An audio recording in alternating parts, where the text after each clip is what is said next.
que ça va bien. On se retrouve aujourd'hui pour que je vous fasse la tier list de mes crushs version IRL, donc in real life, des vraies personnes. On va direct entamer en vous présentant tout d'abord la tier list qui ne change pas des autres crush tier list. On part de Lover, The One, King of My Heart, Bad Idea Love Me, Interstellar. Je ne vous réexplique pas le concept. Si jamais vous n'en avez pas encore vu une, je vous conseille d'aller dans la playlist pour aller voir les précédentes que j'ai faites. Et on attaque directement avec Timothée Chalamet. Timothée Chalamet, je l'ai découvert dans Dune. Je comprenais pas trop le délire au départ des gens qui avaient un big crush en lui. Et croyez-moi, maintenant j'ai bien compris.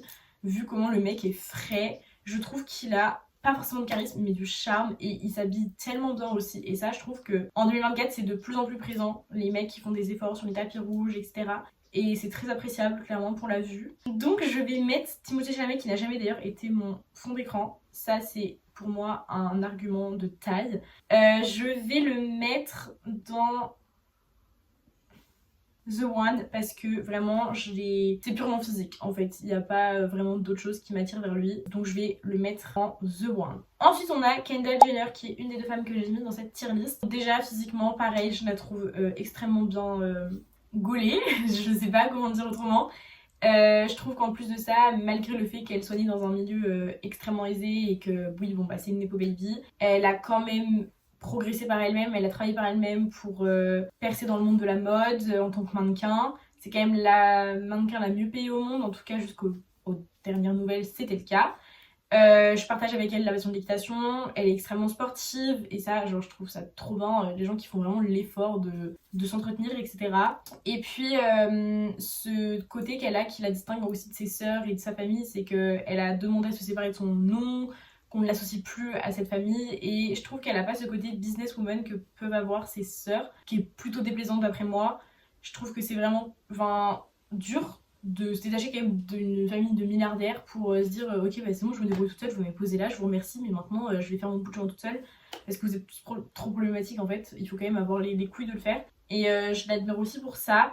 Je vais la mettre dans The One cependant parce que je sais qu'il y a après, je sais que ça va aller encore plus haut. Donc je me permets de les poser là. Je ne dis pas que toutes les cases seront remplies, il y a possibilité que certaines ne retrouvent personne, mais on ne sait jamais. Ensuite nous avons Dennis Muren qui est un acteur allemand que j'ai découvert dans Easy aussi. Dennis Muren qui clairement n'est un crush absolument que physique. Je me sens d'ailleurs un peu légitime de le poser là parce que je l'ai vu que dans ce programme là. Je le suis un peu sur Insta mais je suis pas vraiment trop ce qu'il fait, ses projets etc. Il me semble qu'il a sorti ou qu'il va sortir une série dans pas très longtemps en tant qu'acteur. Et clairement le teint allé, les yeux clairs, enfin il est blond, pardon mais c'est vraiment le pur mélange d'un Australien surfeur, donc à tout moment je rencontre son sosie en Australie l'année prochaine. Étant donné que c'est purement physique, pareil comme Timothée Chalamet et Kendall Jenner on va dire, je peux le mettre dans The One parce que je trouvais ça un peu légitime de le mettre un peu plus haut. Encore une fois parce que je sais qui vient après. Et la personne qui vient après c'est Nicolas Galitzine. Nicolas Galitzine que j'ai, je trouve, eu la chance de découvrir en 2016 dans Freedance au cinéma, qui m'a donné envie de faire du ballet, chose que je n'ai jamais faite en passage, hein, juste ça m'a vraiment donné envie pendant 3 jours. Nicolas Galitzine, je l'ai découvert du coup dans Freedance, je l'ai redécouvert après dans Purple Heart, dans Red, White and Royal Blue, My Dear Fucking Prince, et dans The Idea of You. Je trouve que ce mec incarne toujours les personnages qu'on lui donne à la perfection. Il est vraiment le mec qui par contre je pense sera toujours ancré dans les comédies romantiques. J'ai entre guillemets peur pour lui qu'il soit enfermé que dans ce genre de rôle, mais après qui sait, peut-être que par l'avenir on lui proposera autre chose. Et du coup je me sens un peu privilégiée de l'avoir découvert avant Purple Heart et tout parce que je trouve qu'il y a vraiment une hype à ce moment là et je suis contente de l'avoir découvert avant. C'est pas tellement physique Nicolas Galitzine, c'est vraiment plus artistiquement parlant je pense, parce que physiquement en ce moment il est en train de se faire pousser un espèce de mulet, enfin voilà un post Insta très récent, c'est pas trop mon délire ça par exemple, mais voilà il est brun donc ça me convient plutôt pas trop mal. Et puis je pense que le fait qu'il ait la peau très pâle, ça lui donne un peu un air lisse malgré qu'il soit quand même plutôt bien construit physiquement. J'ai déjà eu cette discussion avec mes potes il y a pas très longtemps et je sais pas, il y a un truc qui me dérange un peu dans ce physique malgré qu'il soit baraque un peu quand même, et on n'arrive pas à déterminer ce que c'est. Donc c'est un peu dérangeant. Par contre, je note que le blond ne lui va pas du tout. On l'a vu dans Red, White and Royal Blue, ça lui va pas du tout. Donc je ne valide pas la couleur de ses cheveux dans ce film, mais je valide quand même l'acteur. Il n'a jamais été mon fond d'écran non plus. Kendall Jenner, je crois qu'elle a été en fond d'écran. mais ça a pas duré très longtemps. En revanche, Timothée Chalamet et Denis Morin, jamais. Du coup, je vais mettre Nicolas Cage quand même au-dessus de ces trois-là parce que je le considère un peu plus que les autres. Ensuite, on a Ryan Gosling que j'ai entre guillemets découvert dans Barbie. Enfin, j'avais jamais vu de performance d'acting de sa part. Et je l'ai redécouvert dans N'oublie jamais que je suis allée voir au cinéma cette année. Et dans Fall Guy. Et j'ai vraiment adoré le perso. Et l'acteur, enfin je le trouve, en fait je trouve qu'il a pas vraiment de charisme, mais qu'il a beaucoup de charme, il est extrêmement drôle. La scène où il refait le baiser avec Rachel McAdams sur le plateau de la cérémonie pour lequel ils ont été récompensés pour le meilleur baiser. Pardon, mais enfin voilà, genre c'était trop bien. Et puis il est blond avec les yeux clairs, donc c'est pas déplaisant non plus. Physiquement, il est quand même plutôt bien gaulé aussi. Voilà, genre je sais pas, il a un truc, il est trop drôle tout le temps en fait. Je crois même malgré lui, des fois il est drôle. Et je trouve ça trop fun. Du coup, je vais le mettre ici. Parce que je le considère quand même pareil un peu plus que les autres. Je suis un légèrement plus qu'il fait. Donc ça me paraît plus justifié de le mettre au-dessus. Ensuite, on a Matthew Gray Gubler qui pour le coup a été mon fond d'écran pendant quelques temps. Je pense que ça a duré un bon mois facile. Je l'ai découvert du coup dans L'Esprit criminel. Il a le rôle de Spencer Reid et ce mec n'a pas énormément de charisme, mais qu'est-ce qu'il a du charme. Il est drôle, il est généreux, il a du charme, il est... Oh mon dieu, il s'habille bien et ça c'est encore une fois pas forcément très récurrent malgré que ça se démocratise un peu. Et je trouve ça, genre le mec vraiment, j'ai vu une vidéo de lui il y a pas très longtemps où il distribue des livres gratos à plein de ses fans, mais genre vraiment par dizaines et par centaines. Il joue avec ses fans avec ses livres, il est tout le temps souriant, ultra généreux, enfin vraiment ce mec a la joie de vivre en lui. Je pense que si le vice versa est un live action, il serait joie. Enfin c'est vraiment la personne qui représente le plus cette émotion je trouve. Donc ça me paraît justifié de le mettre dans ce classement. Et puis pareil en tant qu'acteur, je trouve qu'il d'être ça. Je l'ai vu que dans Esprit criminel, malheureusement j'aurais bien aimé le voir dans d'autres programmes, je sais pas s'il a fait autre chose. Mais pour moi, ce sera un King of My Heart, bien mérité, probablement un peu plus que les deux d'avant. Mais bon, je peux pas exactement les comparer à la même façon, j'ai pas d'autres critères que ceux que je me mets, donc c'est un peu compliqué. Ensuite, nous avons Damien Ardoun qui est donc l'acteur de James Beaufort dans Maxton Hall. C'est purement physique. Je ne suis pas vraiment ce qu'il fait, même si je suis abonnée à lui. Je ne suis pas trop sa vie artistique, sa carrière d'acteur. Mais le gars a sauté les classes. Il parle 3 ou 4 langues. Il est écolo. Enfin... Pardon, mais ce mec est parfait, donc je le mets en King of My Heart, bien mérité, physiquement, enfin, des yeux translucides avec des cheveux blonds, pardon, mais le combo de zinzin. Puis même en tant qu'acteur, je trouve qu'il joue super bien, mais je me permets pas de le mettre dans But Daddy I Love Him parce que je trouve que c'est un peu illégitime, étant donné que je l'ai découvert qu'il y a genre 3 mois. Et voilà, mais juste, il est super investi dans ce qu'il fait. Il est trop drôle, c'est vraiment un boyfriend material, genre vraiment c'est un truc de zinzin. Sa relation avec l'actrice de Ruby, Harriet, enfin je suis in love vraiment des deux, c'est fou. Donc je le mets ici. Si je l'avais connu depuis 2-3 ans, probablement que je l'aurais mis dans But Daddy I Love Him. Il n'a jamais été mon fond d'écran encore, mais ça peut arriver à tout moment, qui sait. Ensuite on a Matthew Daddario que, oh mon dieu, j'ai découvert dans Shadowhunter, que j'ai kiffé dans les 3 saisons et sur les 3 fois où j'ai regardé la série, j'étais en PLS sur ce mec. Brun, barbu, grand, yeux foncés, musclé, il est marié, bon malheureusement pour moi, heureusement pour sa femme. Je trouve qu'il joue super bien, les rôles dans lesquels je l'ai vu personnellement je l'ai trouvé plutôt performant. Et il a un peu ce truc mystérieux je trouve, genre c'est un truc de fou, il a du charisme, mais enfin bref, un sex appeal pour moi de malade. Et j'adore sa relation avec les fans et sa relation avec ses co-acteurs de Shadowhunter. Je trouve que c'est un truc qui est de plus en plus démocratisé aussi. Les gens qui sont super potes entre eux sur les tournages, dont on entend pas beaucoup parler à mon goût. Je vais donc le mettre dans But I Love Him parce que croyez-moi que ce mec a été mon fond d'écran pendant des mois. Et je ne mâche pas mes mots, je n'en fais pas des tonnes, mais vraiment, il a été mon fond d'écran pendant des mois. Et je trouve qu'il mérite largement sa place dans But I Love Him. Il a conquis mon cœur pendant des semaines et des semaines, il était au top charts. Donc, je le retrouve ici et je suis bien contente de le mettre ici. Et j'ai pas regardé énormément de trucs qu'il a fait. J'ai regardé Naomi et Elise No Kiss List où il a un rôle secondaire. Je l'ai vu dans un film dont je me rappelle pas le nom qui est vraiment éclaté au sol que je vous recommande pas. Mais bon, vraiment, c'est pas sa performance à lui qui est déplaisante, c'est vraiment tout le film. Je l'ai vu dans Trust avec Victoria Justice, avec qui il avait joué dans Naomi and Elise No Kiss List, et dans Shadowhunter. Donc je me demande d'ailleurs s'il n'y a pas un autre film avec qui, que j'ai vu dedans. Il joue dans The Delivery Man, mais je l'ai pas encore regardé, peut-être qu'un jour ça viendra. Mais voilà. Ensuite on retrouve Zendaya, deuxième et dernière femme de cette tier list, que j'admire pour énormément de choses. Je pense que c'est plutôt un crush d'admiration qu'un crush genre normal, on va dire. Bon bah déjà physiquement je trouve que la dame est quand même je trouve que c'est la personne la plus proportionnée que j'ai jamais vue. Son teint allé avec ses cheveux afro, pardon, c'est vraiment beaucoup trop stylé. Toutes les coupes lui vont, tous les vêtements lui vont, toutes les couleurs lui vont, tout lui va en fait. Elle dessine, elle défile, elle chante, elle joue. Pardon, mais est-ce qu'il y a quelque chose que Zendaya ne sait pas faire? J'en doute fort. C'est un truc de malade. Elle a une relation bien plus que vraiment, comment dire, qu'enviable. Merci, je cherchais le mot.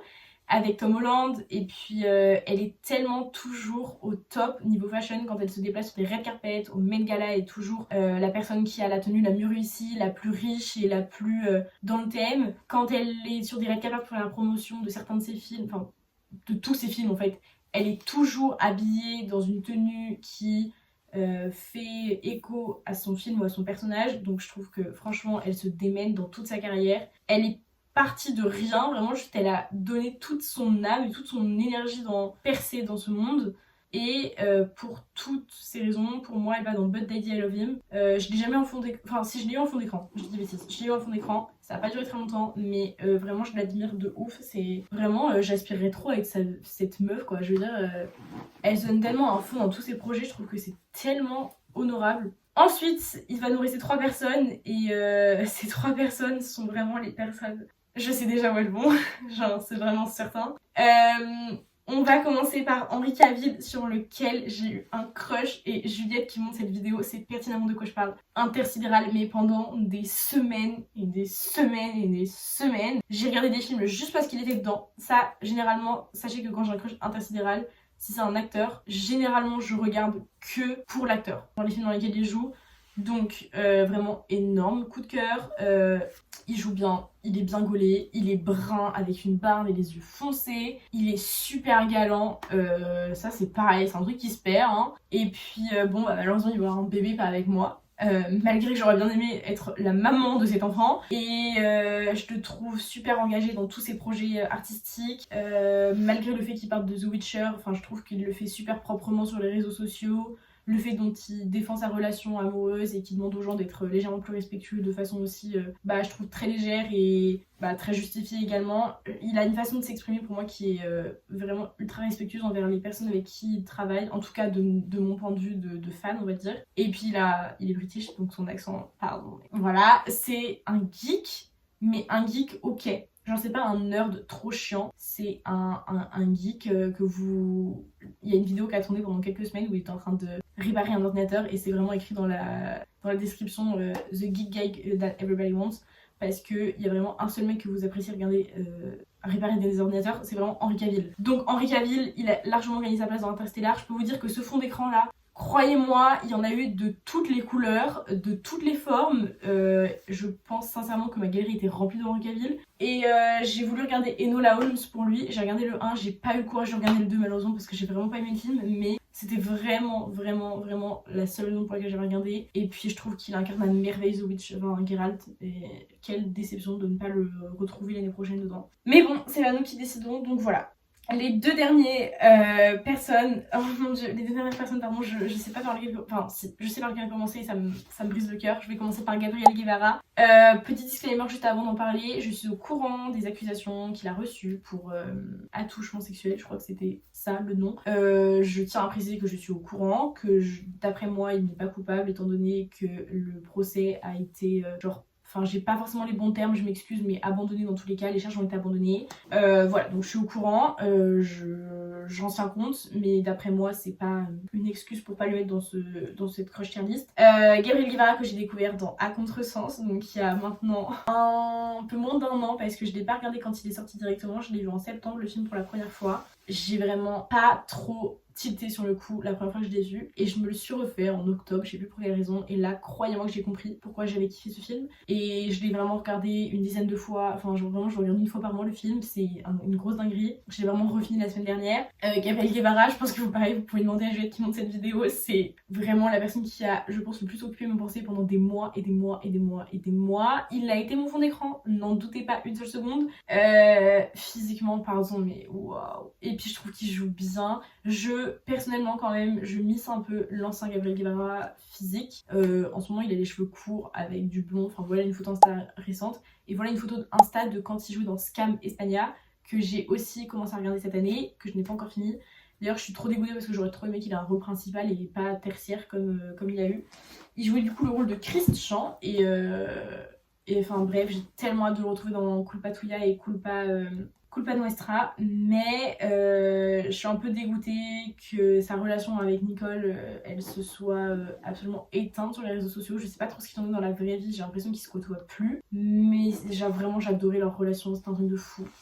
Et bref, Gabriel Guevara, clairement pour moi c'est du charisme. Vraiment, il y a... vraiment, juste aller sur Pinterest, je pense que vous allez trouver de quoi nourrir votre imagination.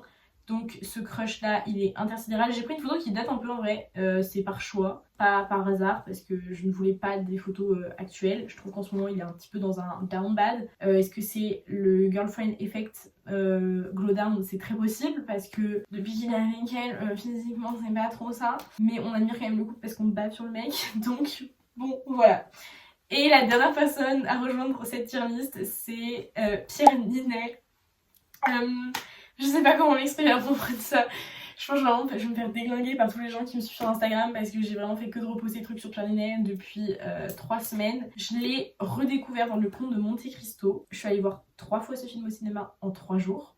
Le mercredi, le jeudi, vendredi. Et le jeudi, je me suis déplacée, j'ai pris le train pour aller le voir avec une amie qui monte cette vidéo. Et je sais pas comment... Alors déjà je vais aller voir le film que pour Pierre Ninet au départ parce que l'histoire m'intéressait pas des masses. J'ai vraiment kiffé le film premier degré parce que vous avez pu le voir, enfin non vous avez pas pu le voir. J'ai mis 20 sur 20 ce film sur Seriebox, si vous ne suivez pas encore dans la barre d'infos. Donc mon dieu Pierre Ninet, ok je m'exprime, je m'explique, je me justifie, je fais tout d'un coup. Je pense que vous avez compris que de toute façon il ira dans Interstellar. Ok. Le mec est beau, ça déjà y a pas de doute. Il a du charisme, il est drôle, il aime les animaux, il est papa. Même si jusqu'à présent c'était pour moi un problème. Genre, je trouve que les mecs qui sont darons, ils dégagent un truc. On sait pas en fait s'il est marié ou juste en couple avec Natasha Andrews depuis 2007. Enfin vraiment, je connais sa biographie par cœur, ça y est, je l'ai apprise. Enfin, voilà, c'est fou. C'est clairement obsessionnel. Il a été mon fond d'écran pendant quelques semaines.